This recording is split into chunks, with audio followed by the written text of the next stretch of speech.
Hello everyone, welcome to रसायन with Ravinder.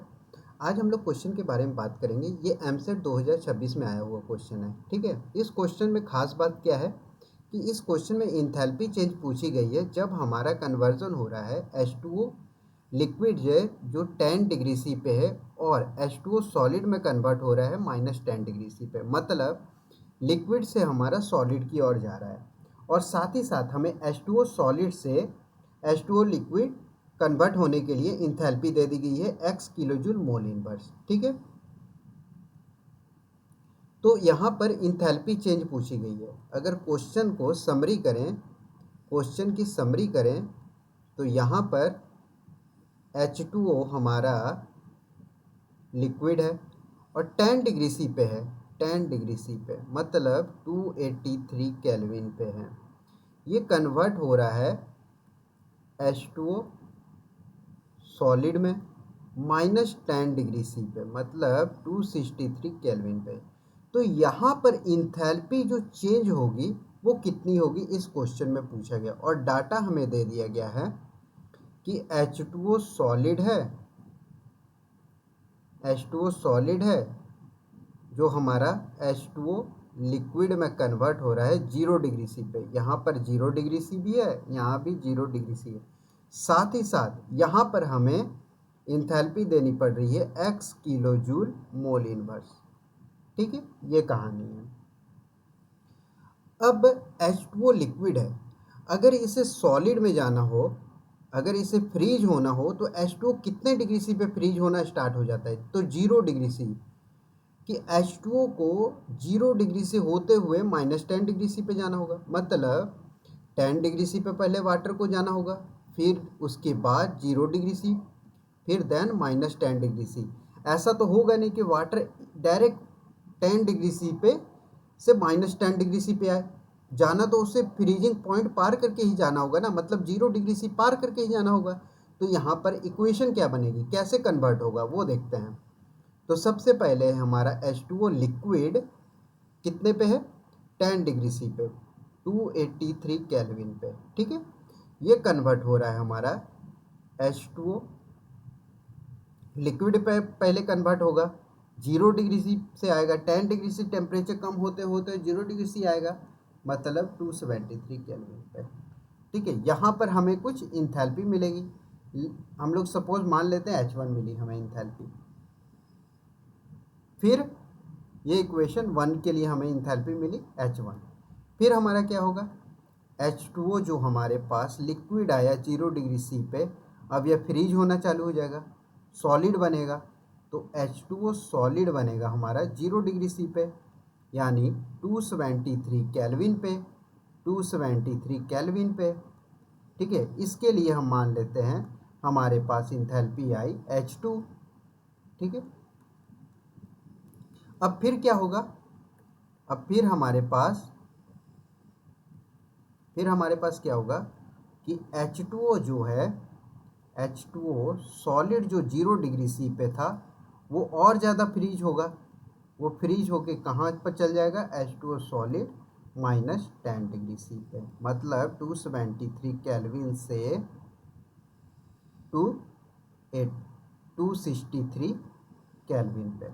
इसके लिए भी हमारे पास H3 होगा, कुछ इंथैल्पी चेंज होगी। तो ये क्वेश्चन में पूछा गया है जो भी यहाँ से यहाँ कन्वर्ट होने के लिए जो इंथैल्पी आ रही है डेल्टा H, वो क्या होगा, delta H1 plus delta H2 plus delta H3। ठीक है, अब हमें दिया क्या गया है, यहाँ पर कॉन्सेप्ट लगेगा जब हमारे पास क्या है, दो पाथ दिए गए हैं, 1 2 3। तो हर के लिए हम लोग लगाएंगे, यहाँ पर एक इक्वेशन हमें दे दी गई थी, किरचॉफ्स इक्वेशन हमारे पास दे दी गई थी। तो किरचॉफ्स इक्वेशन में क्या था, अगर हमारे पास दो पाथ है तो उसके लिए इंथैल्पी चेंज जो हमारे पास हो गई वो हो गई T2 minus T1 heat capacity at constant pressure पे। ठीक है, ये हमारा किरचॉफ्स लॉ ने दिया था। ठीक है, अब ये इक्वेशन हम लोग अप्लाई करेंगे क्वेश्चन पे यहाँ पर। तो सबसे पहले डेल्टा H1 की बात करें तो क्या होगा, डेल्टा H1 की जब बात करेंगे तो क्या हो जाएगा, delta H2 minus delta H1 equal to CP T2 minus T1। ठीक है, तो H2 मतलब हमारे पास कितना हो गया 273 minus delta H 283 equal to CP 283 minus 2 मतलब -10।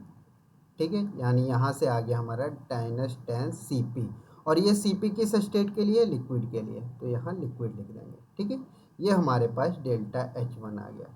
डेल्टा H2 की बात करें, डेल्टा H2 क्या होगा, H2O लिक्विड से सॉलिड की ओर जा रहा है। ठीक है, यहाँ पर देखो आप एक बार, यहाँ पर हमारा क्या दे दिया गया था, क्वेश्चन में दिया गया था H2O सॉलिड से जब हमारा H2O लिक्विड जा रहा है तो हमें कितनी इंथैल्पी देनी पड़ रही थी, +X kilo joule mole inverse. मतलब ये प्रोसेस हमारा कैसा था, इंडोथर्मिक था। लेकिन जब हम कन्वर्ट करेंगे H2O लिक्विड से H2O सॉलिड की ओर, तब हमारे पास क्या होगी, एनर्जी रिलीज होगी। तो ये हो जाएगा -X kilo joule mole inverse. ठीक है, तो ये क्या हो जाएगी, एक्सोथर्मिक। ठीक है, तो यहाँ पर वैल्यू हमारे पास कितनी आ गई, H2 की वैल्यू आ गई -X kilo joule mole inverse. यानी अगर इसको जूल में कन्वर्ट करेंगे तो 1000 minus 1000 X joule mole inverse. ठीक है, और H3 की बात करें, डेल्टा H3 की बात करें तो यहाँ पर कितना आ जाएगा, delta H 263 minus delta H 273 equal to CP solid के लिए, और यहाँ पर कितना आ जाएगा, -10 CP, ये आ जाएगा। ठीक है, अब तीनों को ऐड करेंगे, delta H1 plus delta H2 plus delta H3। ठीक है, ये तो ये कितना आ जाएगा हमारे पास, -1000X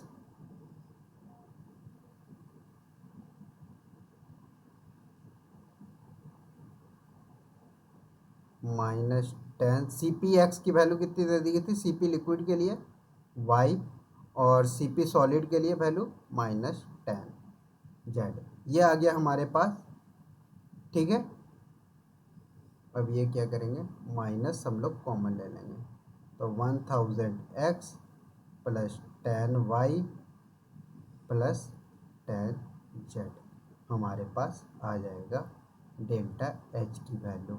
मतलब चेंज इन एंथैल्पी हमारे पास यहाँ से यहाँ की 283 से 263 की। तो हमारे पास ये ऑप्शन दिए गए थे, तो इसमें करेक्ट ऑप्शन कौन सा हो जाएगा, फर्स्ट ऑप्शन। ठीक है, तो इस क्वेश्चन को इस तरह देख सकते हैं। तो आज के लिए वीडियो में इतना ही, मिलते हैं नेक्स्ट वीडियो में। Thank you.